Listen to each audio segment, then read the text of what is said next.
What's up guys? Today I'm going to make a quick video on how to fix a carb that dumps fuel everywhere.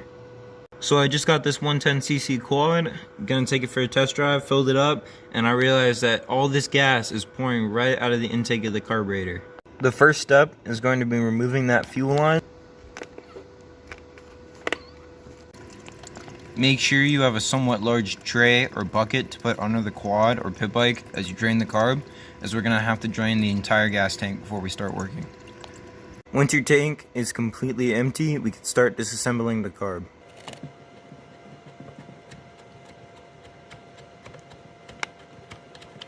The bolts that actually hold the carburetor on are either going to be 8mm or 10mm.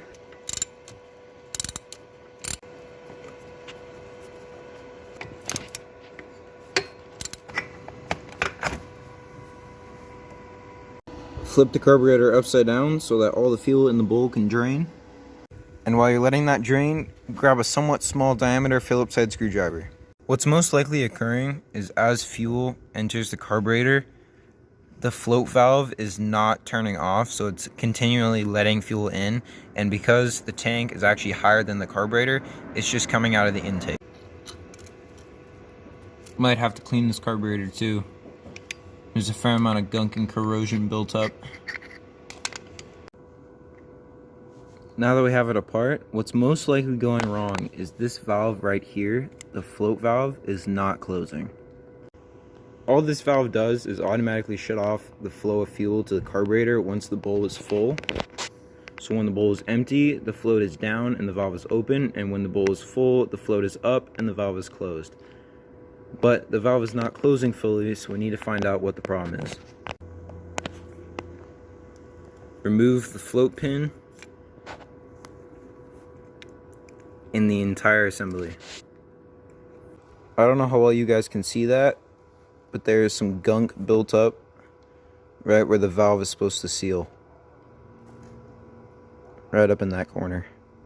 To clean this out, I'm just going to take a little scrap of shop towel, thread it in there and twist it around. Sorry for my gross hands. As you can see, whatever is in there is now out and the valve is completely clear. Once you've cleaned this out, take your float and make sure as you're putting it in, the little valve goes back in its hole.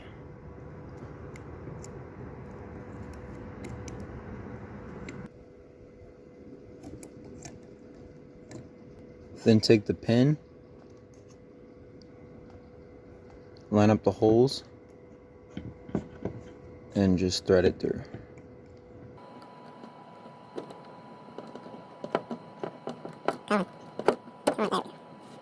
Carb is completely back together. Let's reinstall it. When you're reinserting the throttle body, it's important to make sure that the grooves on the side line up with the little punch or pin or little mark right there. If your carburetor doesn't have one of these little punch marks, find the other side where the idle screw is and make sure the larger cutout, this right here, is in line with that.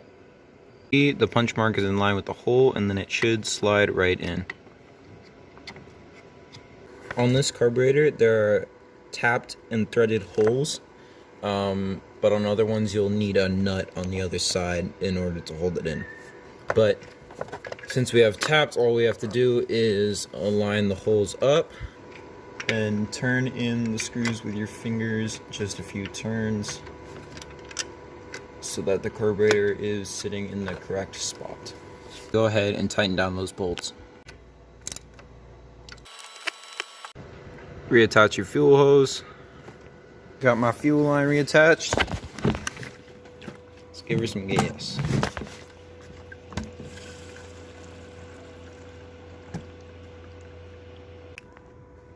As you can see, there's fuel in the tank,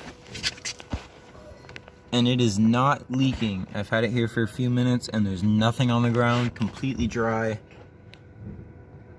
And there you go. That's how you fix a carb that dumps fuel everywhere.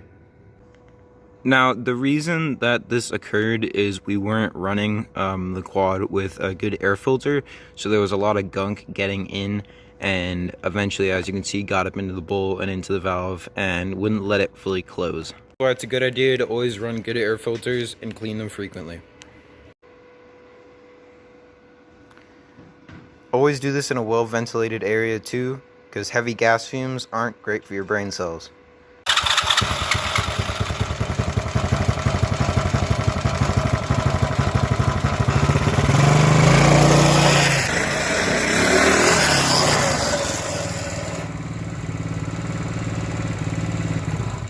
Thanks for watching, guys. I appreciate the support. I want to start making a lot of these short, quick how-to videos instead of the longer build ones, just because I want to help you guys out a little bit more without having to watch 13 minutes of content. In terms of other projects, we got this 1972 TS250 motor, which I'm replacing the crank seals on and putting in my quad. Should make about 20 horsepower, and thing's totally gonna rip, as it originally started with a 125 and probably about 6 horsepower. I also want to do some videos with my brother's pit bike, but that's all about modification and I don't have the money for that right now. Still debating what I'm going to do with the 250R. I think I'm going to build like a super mini bike with a swing arm and a bunch of stuff, make it like the ultimate off-road machine. If you have any questions, just leave them down in the comments. And unfortunately, carburetors are one of the things where if they get too gunked up or if they're left for too long, so if your vehicle's sitting for a few years or more, you might actually just have to replace it, but they tend to run pretty cheap, between $15 and $30, so it shouldn't be much of a hassle, and might as well use your hand tools and a little bit of time instead of paying for it.